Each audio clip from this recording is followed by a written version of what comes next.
Cooking Doc here, and we have a great show for you today. But first I want to talk a little bit about meat.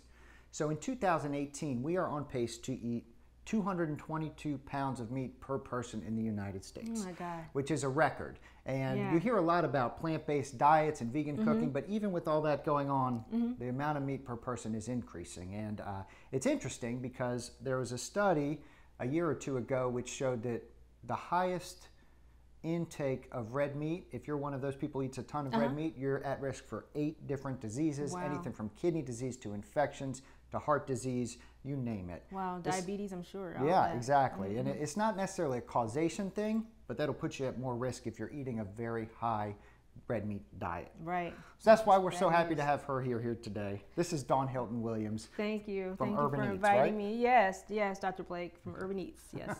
And we are going to, she's going to actually give us a way to transition into a less meat diet. So how long have you been doing that? So I've been doing plant-based for about a year. I was an organic grass-fed company before, and I took some coursework at eCornell with Dr. Colin Campbell on the whole food plant-based certification program, and that just took me over to the plant-based. So I changed the entire business model about a year ago to a plant-based lifestyle business. So what was the one thing that kind of made you decide, well, I'm going plant-based? Wow. So my husband had a health scare. Okay. His husband had a health scare. That always does it. So it took a personal health scare. Took a personal family health crisis to make me change. And then the business changed, and I care about everyone's health now. So. And do you find it's harder to get people to eat a vegan or plant-based lifestyle? Not my food. Not your food. Not my food. No, but in general, yay, that's what you're here to do. Yeah. But in general, people want the meat. So that's why we're going to do something very special here at Doc Blake. We're going to bring in some veganized chili. Okay. Because the veganized chili has a mock meat in it that helps you bridge yourself over to a plant-based and vegan lifestyle. That's perfect. And if you're trying to transition, it's not easy. I mean, I see patients in the office every day that have meat for breakfast, lunch, and dinner. Yeah. So from going to that to plant-based, it's a no-go. Right. So we can't do it right away, and to have bridges like maybe a meatless Monday to start with, or something like this soy-based meat product to help. Maybe you still think you're eating some meat, but you're really not. It gives you the mouthfeel, and that's what you miss. It's the mouthfeel. That's why I think people do some other things with their alternative changing. They do things that make them feel like they're doing something else. So this meat, this meatless meat makes you feel like you're doing meat. And if you season it right, it'll taste great. And that's the thing, seasoning and flavor. I always so we're say bringing that today. If you make healthy food that tastes bad, nobody's going to eat it. No. So we have to learn to make it good. And we're going to talk a little bit about building flavor today without using meat. Right. And this chili, Dawn brought me some to work a couple weeks ago, and you will absolutely love it. Let's get going. Okay. So we're going to start here. We have a couple of poblano peppers just for a little heat. I don't like the jalapeno, so we're going to cut a little poblano. You like poblano more than jalapeno? It's a little mild. It's a little more mild, and it has a nicer mouthfeel than the straightforwardness of a jalapeno. So I prefer poblano and a chili with so much flavor. And we got chopping some garlic here. This is really going to help us build flavor. I think I use garlic in every single one of my recipes that we do here. Yeah, I see that on all your recipes, even the last one you just did. Even the last one. Yeah, it's important. And garlic is a good aroma. It's very healthy for you. It helps to open up blood vessels, and it's supposed to be help with circulation. But our garlic is supposed to do that, and onions too. If you eat like 1,000 of it. Yeah. But I eat tons of it. Listen. That's true. I do eat a lot of it too. I eat boatloads of this. Okay. And what we're going to do now is toast our spices. Okay. So we talked a little bit about that. And in toasting we toasted our spices so that we can bring the flavor out. It's already dried. And normally they've been in the shelf for 6 months in the store. You know, there's not a lot of flavor.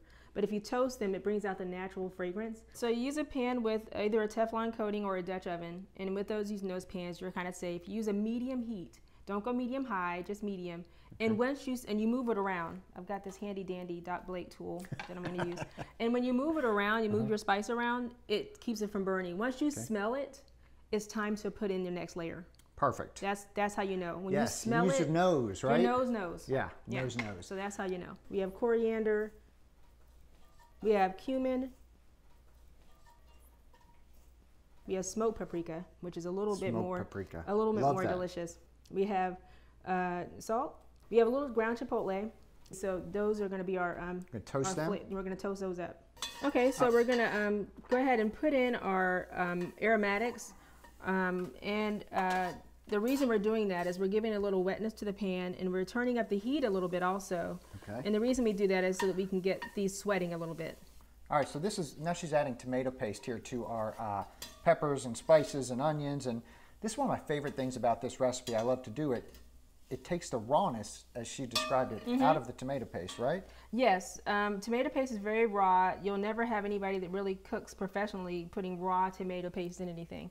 So it really cooks down the rawness, and it makes it feel like it cooked a long time.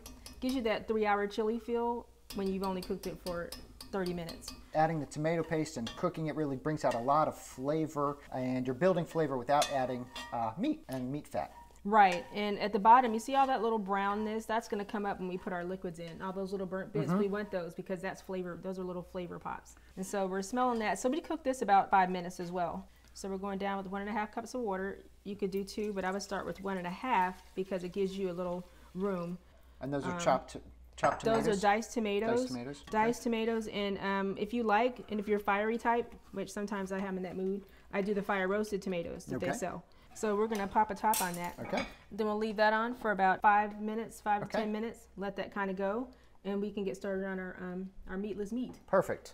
So this is the mock meat that we talked about that we want to get people bridged over to the land of vegan. That's why we call it vegan-ized chili. Otherwise, we just call it chili. Okay. Vegetarian chili. Everything has to taste the same. Layers of flavor with all the food. So that was paprika. We're going in with a little chili. Okay. And because, you know, and now, and we're going in with some cumin. These are the flavors we're going to put in here. And if you wanted, we don't need salt. This has sodium in it. Right. So we just need to do that. And it's going to have more flavor than had we not done that. Flavor matters. Colors matters. All of it brings out the best taste of the food. So we're just going to let this go for like about 4 or 5 minutes. Then we're going to take it off the heat. Okay. Okay. Yeah. All right. So that's going like crazy, and we're going to add our beans. You have 2 cans of kidneys that have been rinsed, and 1 can of white kidney beans, which are cannellini beans. I love cannellini beans. Not to be confused with northern; they will get mushy. Cannellini beans will not. These will not. These are Italian kidneys. Beautiful. So they're not northern beans. So much fiber and protein in there. You see how it's thickening up because of that. So 2 cinnamon sticks we've added. 1 to 2. 1 to 2. I put in 2 because we're having fun. After this is cooked down a little bit, we're just going to dump the meatless crumbles, spiced meatless crumbles right in. Give it a stir. Okay, so we're about 40 minutes later from when we started, and we have this beautiful bowl Dutch oven of vegan chili. Thank you, Dawn. Vegan-ized. Vegan-ized chili. Put in some green onion. We put in the whites in because they're a little more firm. Okay. Yep. And we're putting in cilantro. Now you do it to taste. Yeah. Putting in cilantro. I love cilantro. And he really loves cilantro. I love He's cilantro. Going in. Then we have some chives. Chives. Okay. Blake is not shy. Do you not see this? Shy. He's got a mountain. He's got a mountain of goodness on top. Yes. And then we're going to do a dollop of vegan sour cream. Okay. You see, vegans have life too. We get to have fake dairy. So don't get confused. We have fake dairy. Thank you. Okay. And on top, and then we're just gonna kind of dig in. Let's mish it around. And we're gonna. Can we share a bowl and like dig in? Let's do it. 1, 2, 3. That is so good, Dawn. Man, you omnivorous don't know what's happening. Wow. This is really good. Flavor. So much flavor. Yeah, a winner. Yes. Yes. Thanks, Dawn. Yes, thank you. We'll see you next time, and check out Herban-Eats. Dawn has amazing food, not only chili like this, but all kinds of vegan food. Yes. Thank you. All right, we'll see you next time. Thank you for watching the Cooking Doc. Healthy cooking made simple and delicious.